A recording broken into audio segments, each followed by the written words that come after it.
Who's the best offensive lineman you've gone against? Tired. No question. And can you get around him? Can you go through him? I think I've maybe beat him twice. just twice since I've started. What'd you do? Did you go around him or did you go through him? Definitely didn't. I ain't go through him yet. I ain't on that level yet, but I'm working on it. And one day maybe.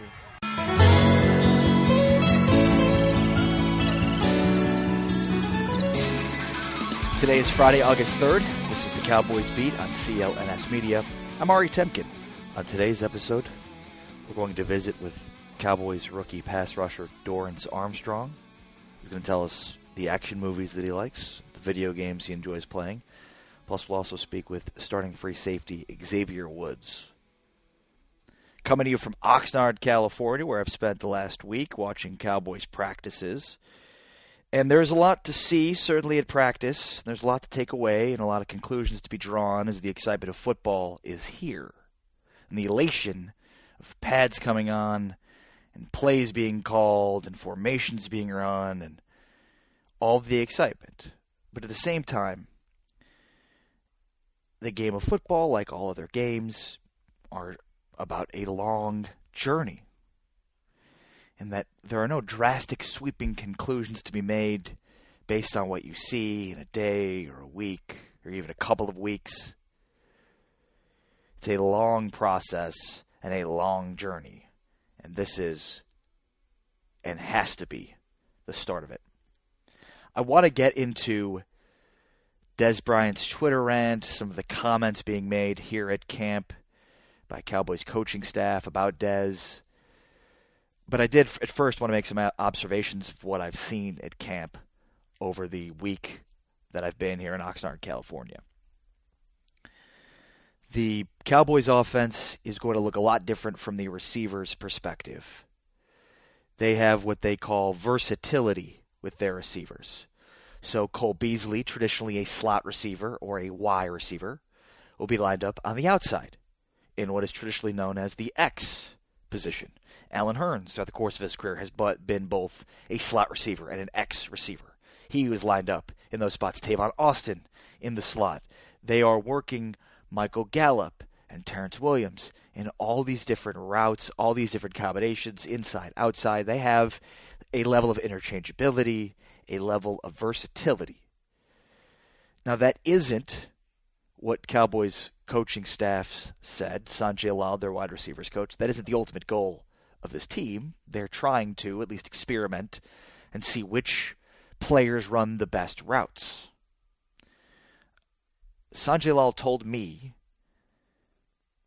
that traditionally where you'll see a Y slot receiver lined up in the slot, that isn't necessarily going to hold serve within their offense, which doesn't really make any sense, because if you're a slot receiver, then you are, in theory, having to be lined up in the slot in order to be a slot receiver.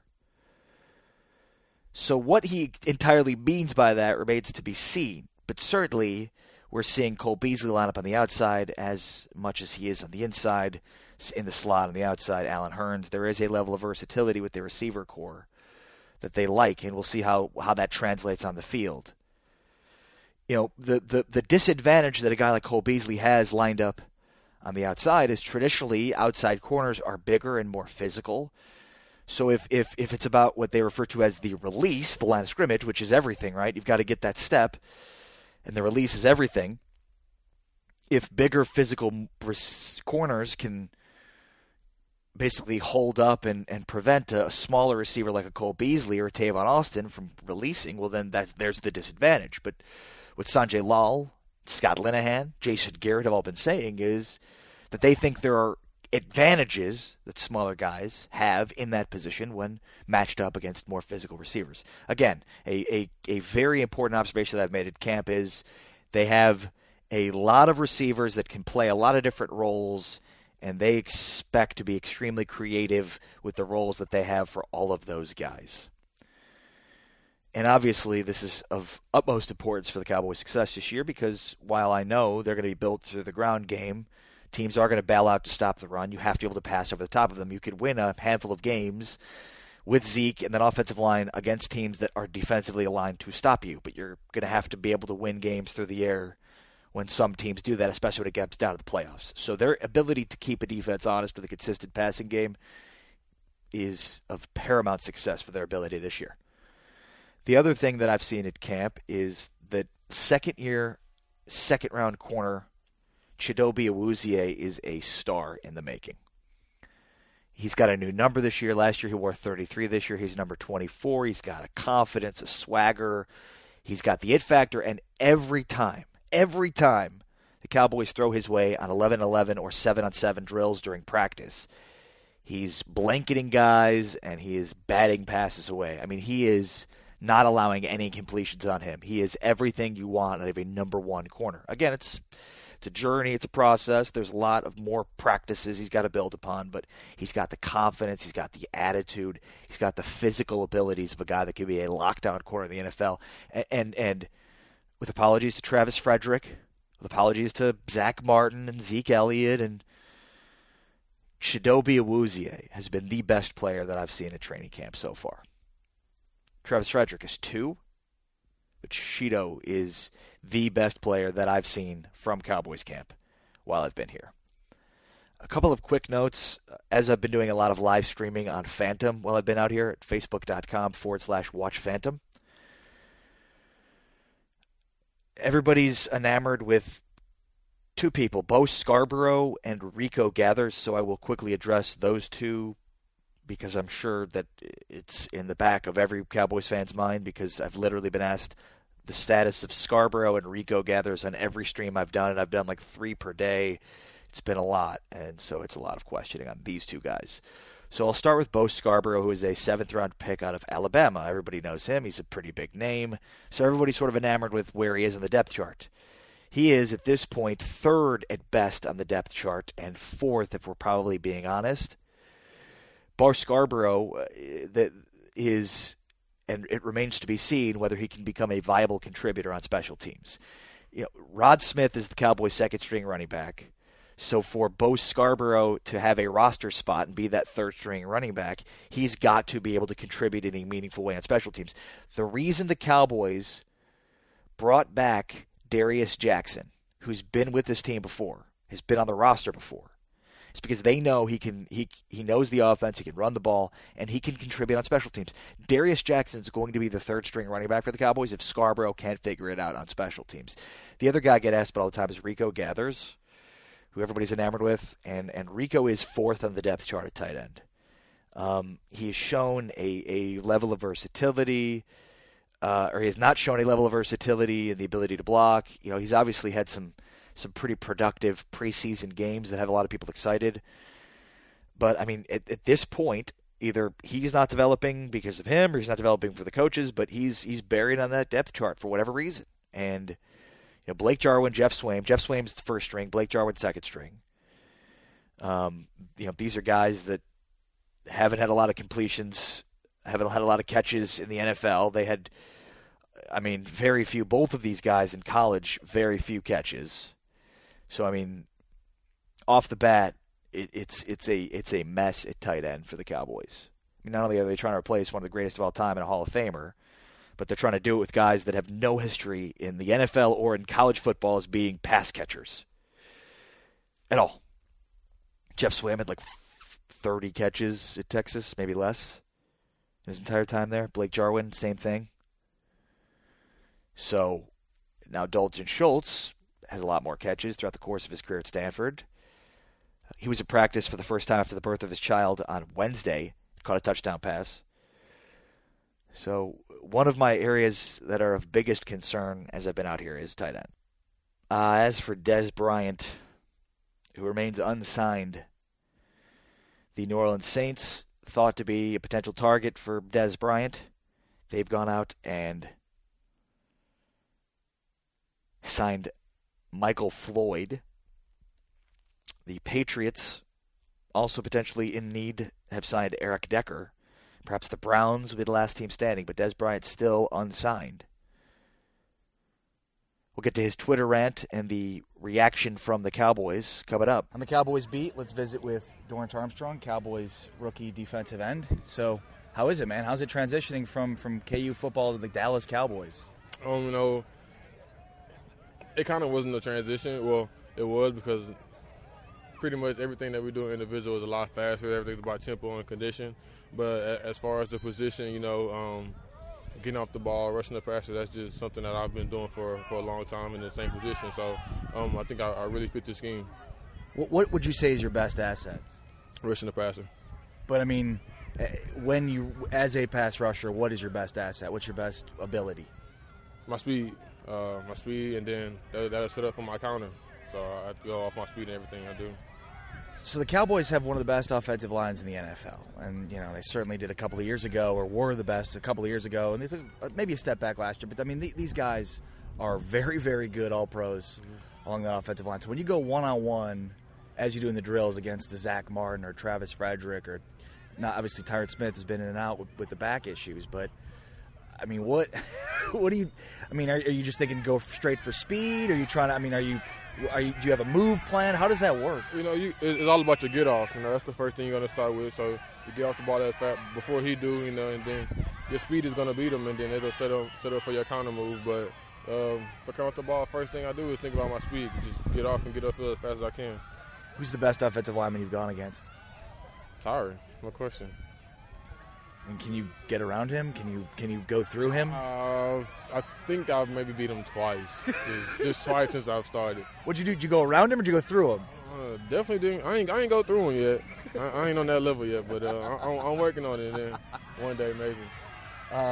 What do you think about this defense? I mean, I'm watching camp and I'm wondering, is the defense that good? Is the offense is the offense out of sync? Like, what are you noticing out there?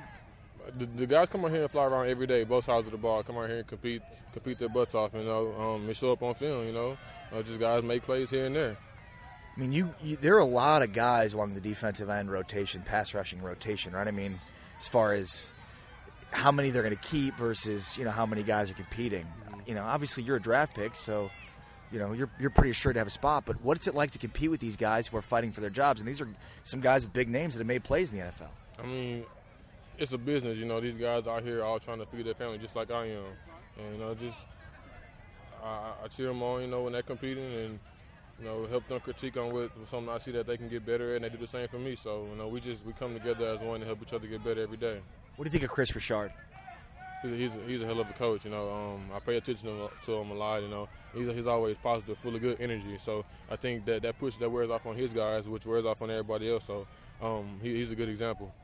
So what other things you like to do other than football? Video games, relax, movies. What kind of video games? Fortnite?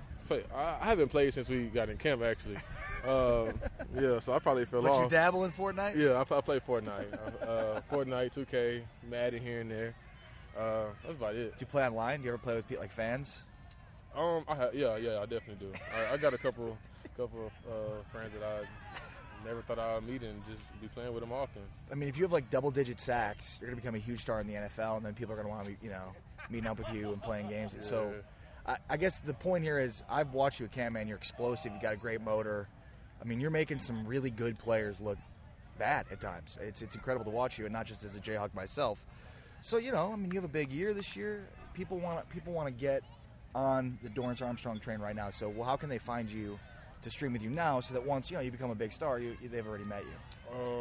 Man, I don't even know my gamer tag. I really don't know. Already there? All right, yeah. Fine. All right, what movies do you like?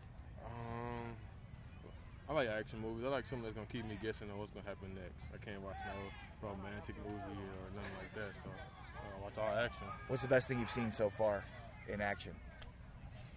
Best movie? Yeah. Action movie. I'm a huge fan of Fast and Furious. The whole thing. I've seen every last one. Is Tokyo Drift considered part of the series? Yeah.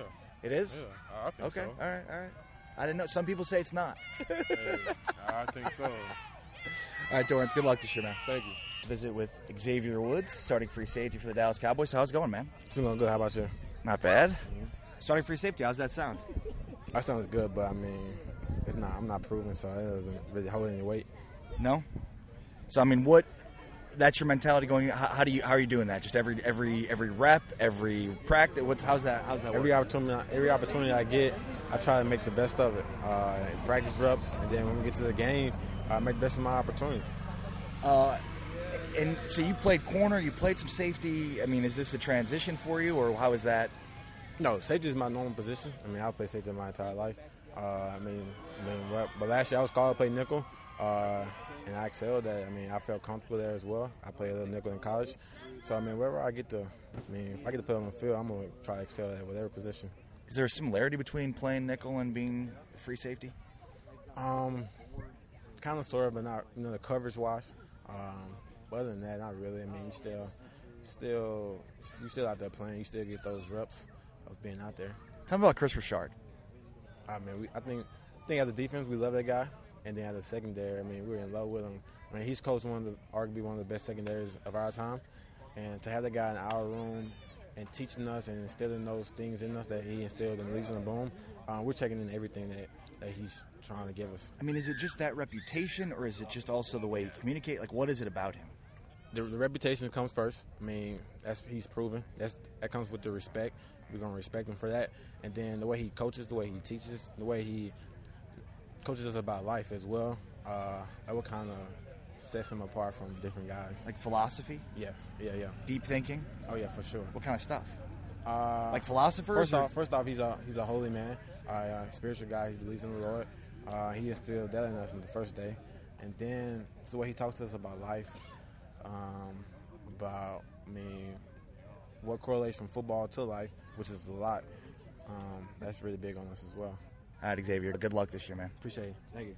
So Friday of last week, Dez Bryant went off on Twitter because he read a quote from SiriusXM NFL Radio that Stephen Jones basically said that Dak will have a better year because he won't have Dez Bryant in his ear barking. Now the actual quote from Stephen Jones of the Dallas Cowboys mentioned Jason Witten's name, a name that was withheld from the tweet. Dez didn't listen to the audio, read the tweet, reacted by going off the deep end. Basically calling Sean Lee Snake Lee, saying that Travis Frederick was also one of the players that led to his unceremonious ousting. And look, Dez is unhinged, but he's also got a point. The Cowboys waited until April to release him, well after free agency was already in motion, so they did him no favors in terms of helping him find employment elsewhere. And the Cowboys have since released, and even before his release, seemingly said negative things about him, whether it be their offensive coaching staff, Stephen Jones, other guys. Even if it's not this particular instance, the Cowboys have, on the record, publicly said things that seemed derogatory towards Dez Bryant. I can understand that Dez Bryant's beef. It wasn't great how they released him, and even worse, they have said negative things about him in the media. About his inability to be a consistent route runner, about his inability to evolve as a route runner. Then Clarence Hill from the Fort Worth Star-Telegram got a quote from Sanjay Lal, the Cowboys wide receivers coach. Lal was answering a lingering question about whether the Cowboys were, quote, going to have down-the-field guys who can go up and get the ball. I would think so, Lal said. I'd rather have a down-the-field guys that can go right down a ball and score than live in the back shoulder world. We want touchdowns. We want some of those. Obviously, when he talks about a back shoulder world, he's talking about the bread and butter of Tony Romo and Dez Bryant. That was a highly productive route for the Cowboys during the Romo-Dez Bryant era. And if I might say, the Cowboys and their offensive coaching staff have done a lot of speaking about the fixing, quote-unquote, that they've done along their offense, and specifically at the receiving position. They've made it abundantly clear that the way they've done things before, and maybe mainly last year, where they weren't spreading the ball around, they didn't have, quote-unquote, precise route runners, they are very confident that they have found the issue and fixed the issue. So there's a lot of jobs, a lot riding on the abilities of Alan Hearns, Cole Beasley, Terrence Williams, Michael Gallup, Deontay Thompson, Tavon Austin, because they're making Dez the scapegoat for their failures in the past. They believe that as a collective unit with the versatility that we talked about earlier on, they believe that will make them a better team. They'll make Dak Prescott a better quarterback, and that'll make the Cowboys a better offense. Something they should be with the offensive line that they have, the amount of money they spend on it, and Zeke Elliott at running back. As for Dez Bryant, I remain completely puzzled by why he remains unsigned. He's certainly not the same talent that he has been throughout the course of his career. Injuries have derailed seasons for him since he signed his big contract, but he is certainly one of the better producing wide receivers in the game. Still a guy that produces touchdowns at a high level. Still a guy that last season had more touchdowns than Julio Jones. Still a guy that maybe he's not a number one, is certainly better than more than half the receivers that are on contracts right now. But is Dez his own worst enemy because he can't avoid confrontation in any capacity whatsoever, even if in some cases he seems justified?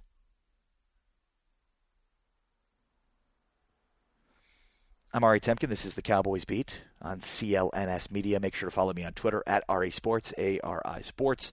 Check out all my stuff there, plus Facebook.com/Watch Phantom. I do a Cowboys-centric live stream every day at noon Central on Phantom. Facebook.com/Watch Phantom. And make sure to check me out during the Dallas Cowboys broadcasts on the Dallas Cowboys Radio Network Thursday night. 49ers, Cowboys. We're going to be on the air at 7 o'clock p.m. We'll do the pregame show with Jesse Holley, and then the postgame show till 2 in the morning, reacting to the preseason game number 1 on 105.3 The Fan. And wherever your local channel has the Dallas Cowboys on the Dallas Cowboys Radio Network across the great state of Texas.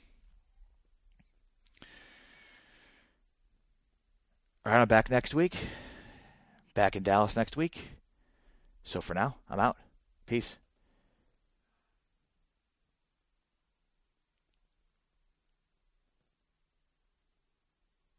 And, of course, make sure to subscribe to the Cowboys Beat wherever you listen to your podcasts, whether that be the